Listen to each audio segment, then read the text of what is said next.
All right, everybody. This will be honestly, whose fault is it? Part 5. I think they're no longer protesters. That they are. You could probably consider them domestic terrorists now. And wondering where Congress has been. Congress is always vocal on everything. But it's like they've been hiding in a hole somewhere, because I haven't seen squat on anything of members of Congress talking about what's going on. News is focused on tweets from Donald Trump and stuff, things he said, but I haven't seen very much of anything from Congress, especially from the Democratic Party. Are they afraid they'll get the wrath and the ire of their constituency if they tell everybody that's enough, go home? Are they waiting for things to finally drag out until the point Trump does send in the army, and then they can blame any violence on him or making it worse or something? There's some kind of strategy going on here with all this. It's just too weird, surreal for there not to be. From the things people are saying, the mayors and the governors and stuff, and the way the news media has been handling, trying to say, well, these are peaceful demonstrators here, and this over here is the looters and stuff. It's two different groups. Don't this and that. But the woman from Black Lives Matter stood right up and said she don't care about the looters. She said it can go on because, like, they chant, no justice, no peace. Well, you've got your demonstration. You got way more than your demonstration. You got all your destruction, everything like that. And the cop's been charged. So why are you still out there doing this? And they said it's going to go on. And that's what they mean. No justice, no peace. They're just going to keep going as long as they want to go, is what they've been saying. So everybody in Congress and the president and the military all take an oath to uphold and defend the Constitution of the United States of America, to protect it from enemies both foreign and domestic. In the Constitution, it says it's the government's job to ensure domestic tranquility. Have we had domestic tranquility?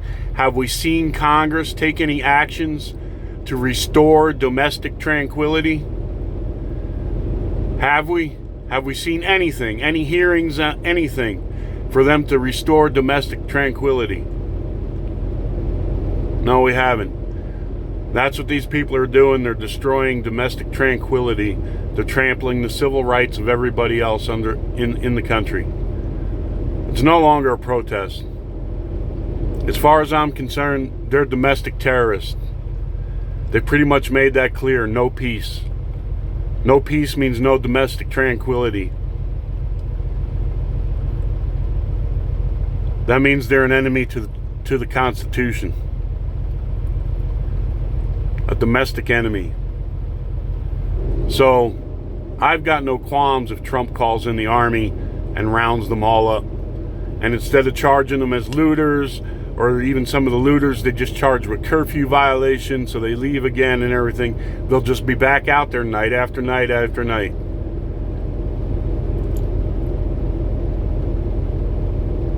Put out a statement and tell them that's it, no more.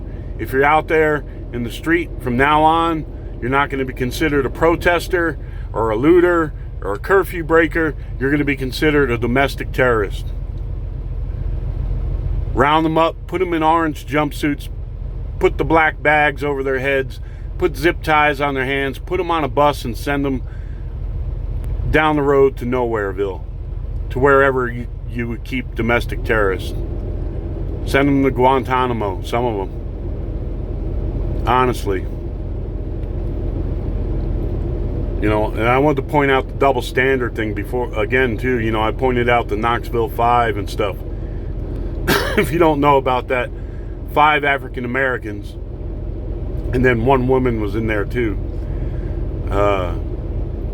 carjacked, held hostage a white couple, repeatedly raped them, tortured them, mutilated them, poured bleach in the girl's vagina to try and get rid of the DNA evidence, and then finally murdered them. And I think dismembered and burned their bodies, if I remember right. Now, if 5 white guys had done that to an African American girl, you would have seen it plastered all over this country, just like you see all this stuff now. You would have heard cries of racism, Black Lives Matter. You would have heard talk of hate crimes and all these things. And this is the double standard that's got to go. It's got to go. But when they did it and stuff, no. They're not going to push for the maximums. They're not going to say racism or hate crimes and all this stuff. They broke up the charges and stuff on some of them. And, you know, white people didn't take to the streets screaming "White Lives Matter" into the cameras. They didn't ransack the town of Knoxville or anywhere else. We're told to be rational, law-abiding citizens, and when they do it, we're told to be understanding. We have to understand the anger. Same thing when Rodney King happened. There's no excuse for it. We're told let the authorities handle it, straighten it out, let the system work. They're told we understand your anger. You got a free hand, go riot. Can't do that no more. You want equality? Then you play by the same rules. You want equality? Then you play by the same rules.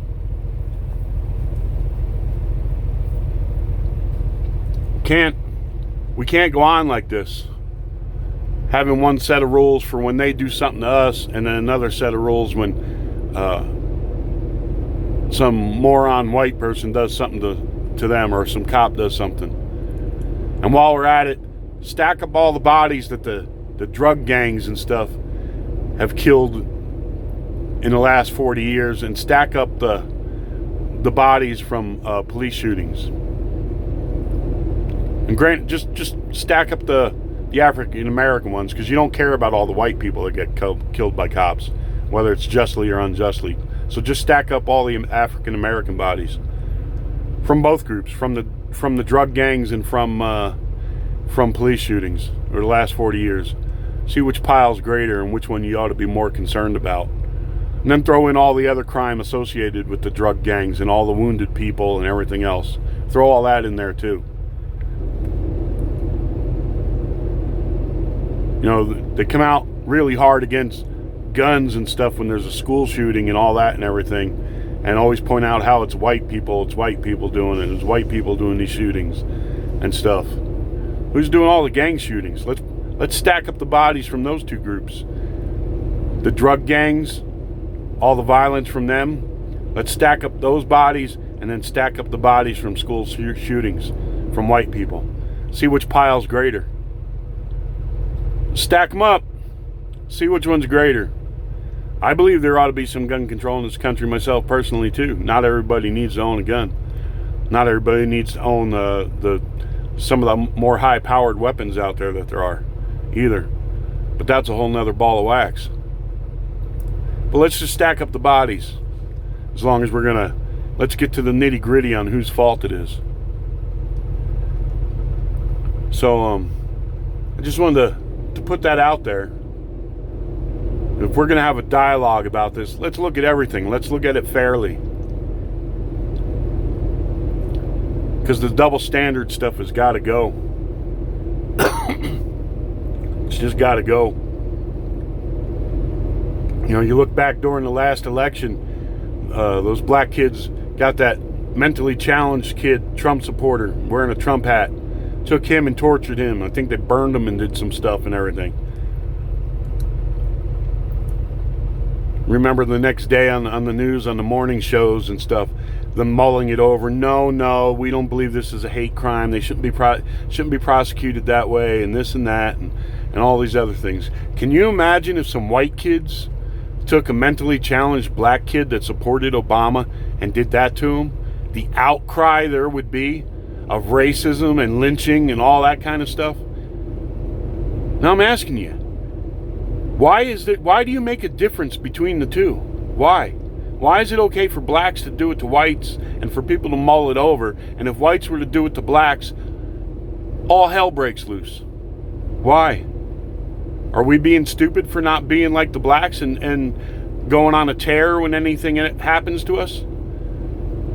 Are we too rational, or are we too law-abiding? Are we too willing to let the authorities handle it? Somebody tell me. I'm asking questions here. I just don't get it anymore. And actually, I'm tired of it and fed up with it anymore. I look at my son and I think, what kind of world you got to live in? Anything you do, defend yourself or anything like that, your hands are tied.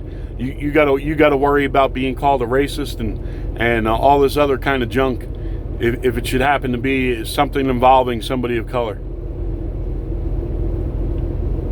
You're automatically guilty if you're white. And black people say, well, that's what we deal with all the time. I'm sorry.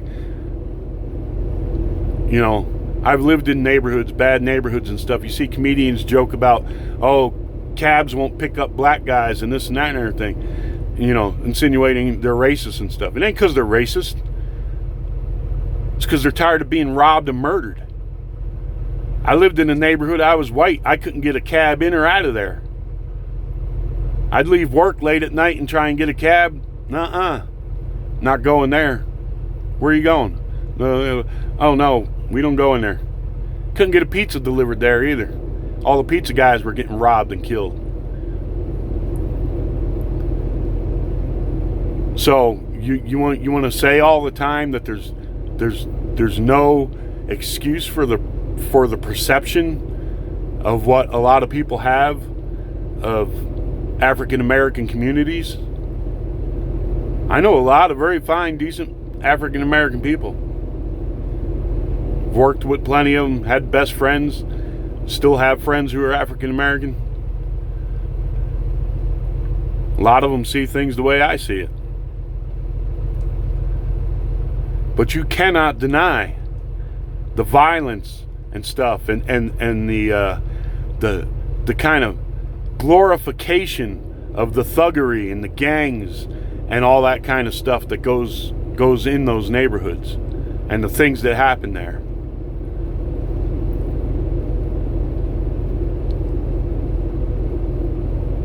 I mean, I had black friends when I was growing up that right there in front of me, you know, their fathers would tell them if they got in a fight with a white kid and lost, don't come home because they get their ass beat again. That type of mentality.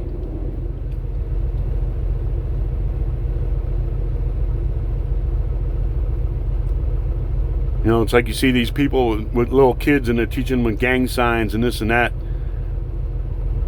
These brain dead gang members. You can tell by the way they act.